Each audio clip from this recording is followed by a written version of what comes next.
Okay, good morning, everyone. We're here for the regular council meeting of November 4th. We will jump right into it with introductions. We have with us from sunny Orlando or California, I don't know where he is, Jason Bodnerchuk, councillor. We have with us, thank you. We have with us Councillor Shane Pelche, Good morning, everyone. Councillor Joel Lemoine, Morning. Councillor Shannon Belanger. Morning. In office, we have our CEO, Shane Ray. Morning. And in the background, controlling the room, we have our Assistant CEO, Dominic Lemoine. Good morning. We will jump right into it with item number 1, meeting called to order. Do I have a mover? Councillor Pelche, second Councillor Lemoine. Thank you. Anything before we open the meeting? Seeing none, I'll call for the question. All those in favor? Opposed? None. That is carried. Thank you. Open the meeting at 9:02 a.m. Item 2, adoption of the agenda. Do I have a mover? Councillor Belanger, second Councillor Pelche. Any questions, changes to the agenda? We're good as is, Council? Good as is. Call for the question. All those in favor? Opposed? None. That is carried. Item 3, adoption of the minutes. Do I have a mover? Councillor Bodnerchuk, second Councillor Pelche. Thank you. We've got the minutes from October 22nd, 2025, regular council meeting. Any changes, edits, or information needed from those? Nothing. Call for the question. All those in favor? Opposed? None. That's carried. Thank you. We'll go right into item 4, community reports and minutes. There's none. Item 5, department reports. These are just for information. We do not need to vote on them, correct, Mr. CEO? Correct. Okay, so we will go to the 5.1 emergency coordinator. Go ahead, Mr. Slam. Good morning. The 7 points I brought up, I worked on them the weekend, some other things. The emergency plan has been sent off to Shane, CAO, who has requested to review it and amend it as he sees fit, mainly for the telephones and contact lists. They're ever changing. So it's at that. Once that's done, he'll bring it to council and I get a resolution so I can send it off to EMO. I'm briefly contacted Justin Sinchenna to go over our flood mapping. I think we had it done 3 years ago. Since the newer developments out there, I need to know what houses are out there and what elevations, etc. And he can take care of that. In addition, getting updated mapping for our areas, and he can take care of most of that. I understand and I believe. I have a person that was interested in taking over the role of evacuation and hosting. She did the training. She contacted me and did the training. She's taken all 4 modules. So I'll be meeting with her to go over it. That will offload some responsibility for myself. Should I have an evacuation of like 150 homes, I can turn it over to her to set up the process day in and day out, but I'll obviously still be in charge of that. So that's really good. I'm going to try and get another person to get involved in that on the management side of it so that they can offset each other. I'm purchasing a printer. We had one. The problem with the printer is it's just gotten old. We can't even get the ink for it anymore. So we'll be looking at that. I talked to Shane about that. I got to go ahead to do that. Item 5 was purchasing of the jackets. I was supposed to do this a couple of years ago. It was through Mitch, and just life got in the way and we didn't get any. So I'll be getting a couple of jackets when Jocelyn goes to order them for myself and the assistant coordinator. That way I can be identified when I'm out there. People see the jacket with the emergency coordinator written on it. And when I go to meetings with other people, and I prefer a 3-in-1. That way I can use it spring, fall, winter, summer. That's my preference, but that's to be seen. I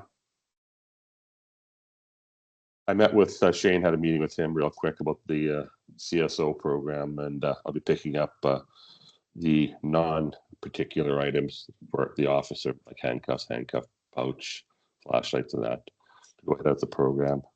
So I'll be doing that probably not this week, because I'm waiting for the gentleman named Corey from Urban Tactical, who runs the arm of Rishot account. And I guess that account's actually through the fire department. But we'll hop on that just if we can. And I plan on meeting with the St. Agatha Cultural Center to go over ensure our partnership for having a warming center in case we need to shut down the highway and we'll have that opened up. We do have the ability to run that off the tractor and the generator. So that's just a matter of a phone call. Usually sounds more complicated than it is, but they've always been good. And that's about it. Thank you, council. Any comments or questions? Nothing. Thank you very much, Harold. I appreciate that. We'll move on to 5.2 Fire Department. Go Okay. ahead. Take care. Mr. Ritter. Thank you. Thanks, Harold. Morning, everybody. Provided the list of the calls we've done in the previous months with the totals. Was going through that the other day. Just as a note, we're at the same volume as we were in 2024 last year within 2 calls. So we're pretty much business as usual. I'll call it business as usual for the fire department. Nothing stands out, anything of significance that we've had with the fire department as far as calls. Again, I provided the list of calls we've done in the previous months. If there's any questions in there regarding anything specific, whether it's in your neighborhoods or whatever the case may be, I can answer some of those questions. Otherwise, I got nothing really to report as far as anything of consequence from the fire department aspect. So good to report, business as usual. So. Council, any comments or questions?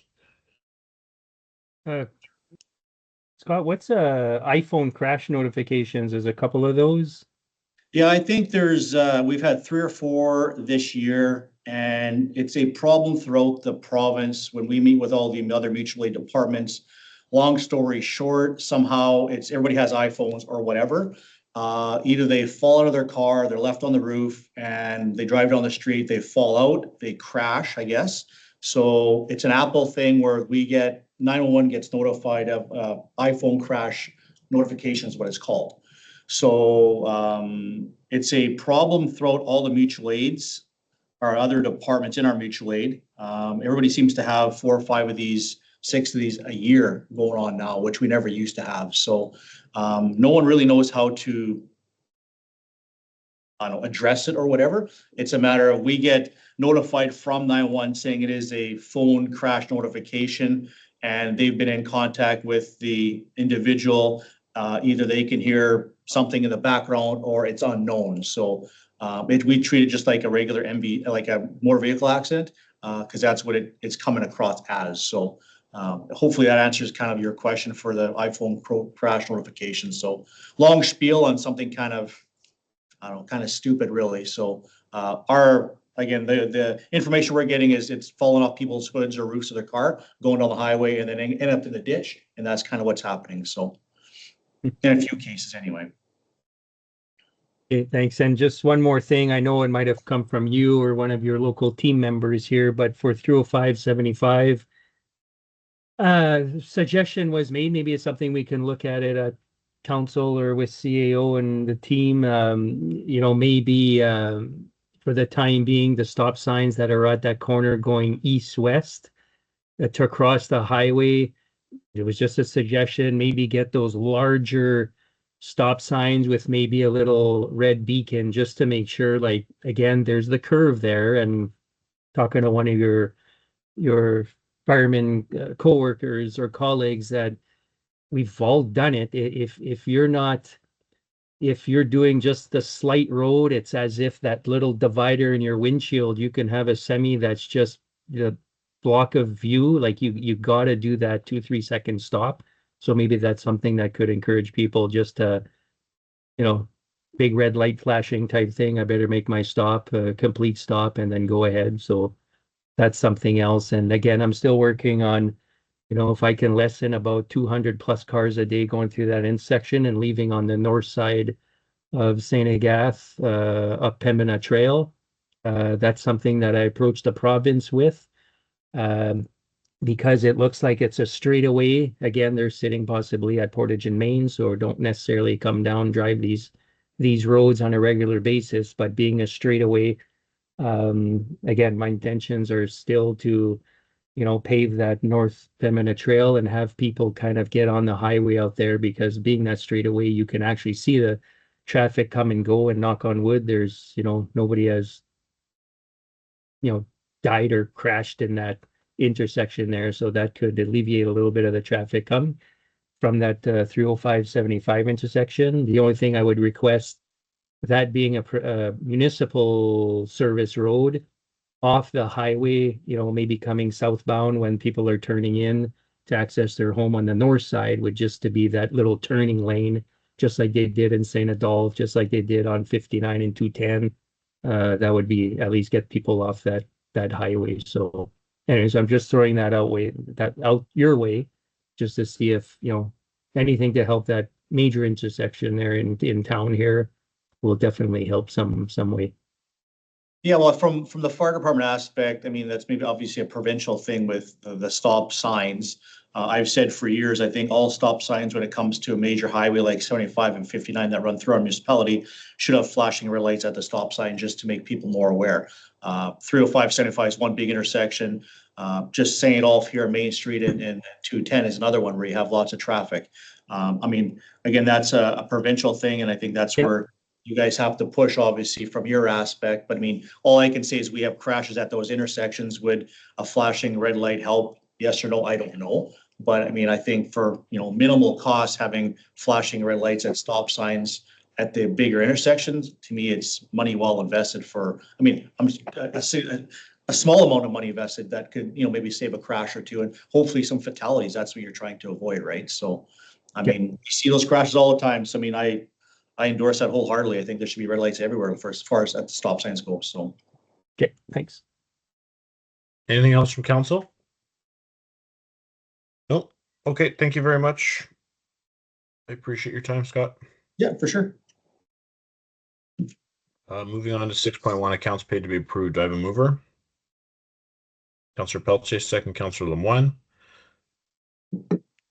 Batch 2550, $1,300. Nothing to note within that. And then batch number 20556, $13,675. Again, nothing major to note in any of those batches.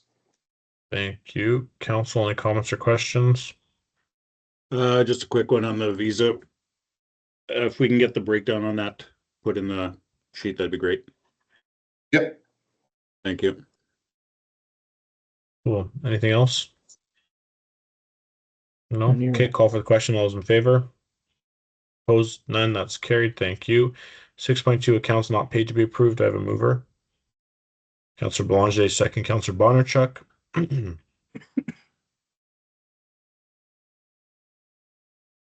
All right, 1 second. So batch number 20591, 47,000. The majority of that was Manitoba municipal benefits for 36,000. Under batch number 20582, 308,000. So we had Clear Tech Industries, 10K for drinking water treatment.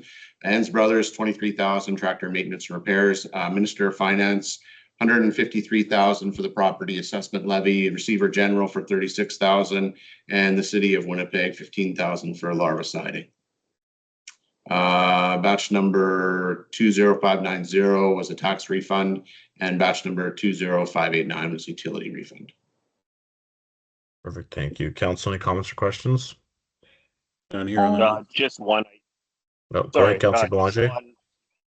Yes, I was just wondering, we used to get a summary of some of the larger ones. Did I miss it, or is there any way you can get back to a summary, or maybe it wasn't needed on this one? Janine, Dominic and I had talked because we were both doing summaries, so I can give you the summaries that I've just done. Okay, So, yeah. great, thanks. Councillor Bonnerchuk. Yeah, just Mr. CEO, if we can look into that larvicide question I had regarding that fee, that'd be great, please. Yep. We'll follow up with the Red River Weed Board as well. Thank you. Councillor Lemoine, did you have something to say? Nope. No. Okay, then I'll call for a question. All those in favor? Opposed? None. That is carried. 6.3, council indemnities. Do I have a mover? Councillor Pelletier, second. Councillor Lemoine. Nothing really to note within the indemnities. Everything's pretty straightforward. Council, any comments or questions? down here. Call for the question. All those in favor? Opposed? None. That is carried. 6.4 payroll to be approved. Do I have a mover? Councillor Belanger, second. Councillor Lemoine. Again, with staff payroll, nothing really to note. Nothing out of the ordinary. Thank you. Council, any comments or questions? Call for the question. All those in favor? Opposed? None. That is carried. Thank you. Where are we here? New and other business. 10.3.1, correct? Agricultural sport. Do I have a mover? Councillor Bondarchuk, second. Councillor Pelletier.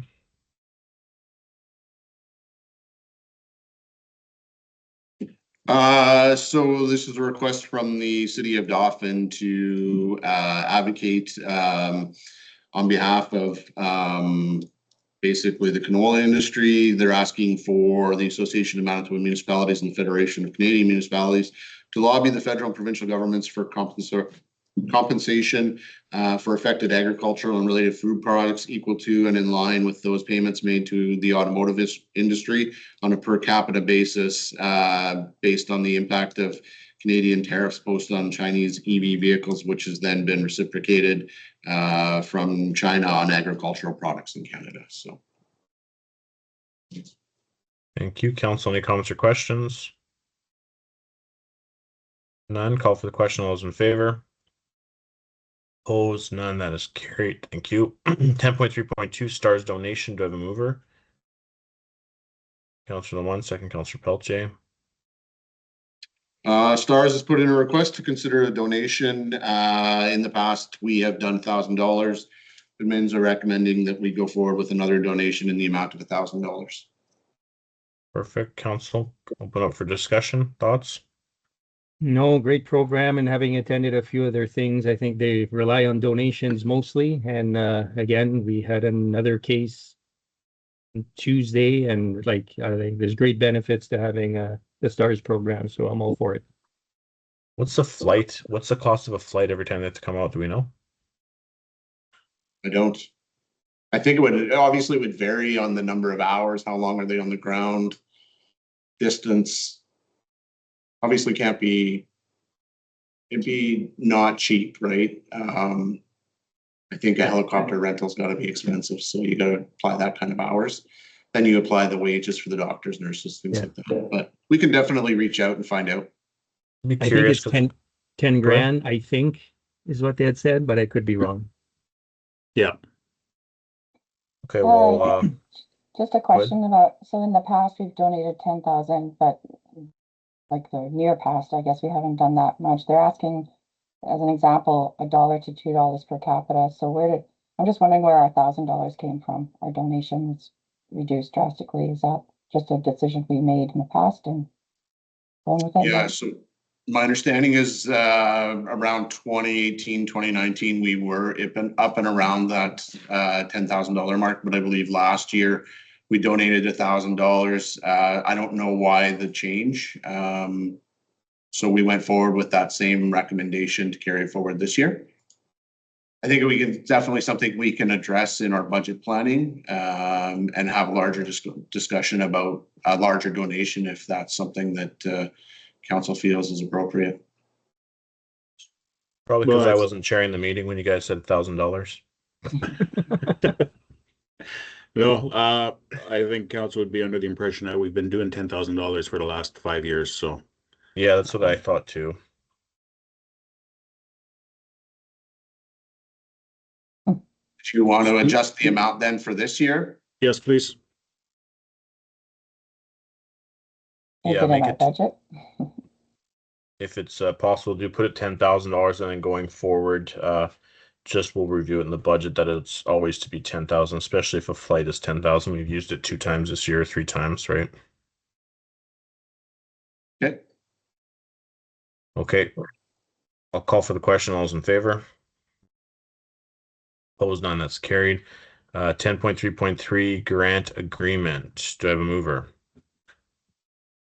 Councillor Pelletier, second. Councillor Belanger.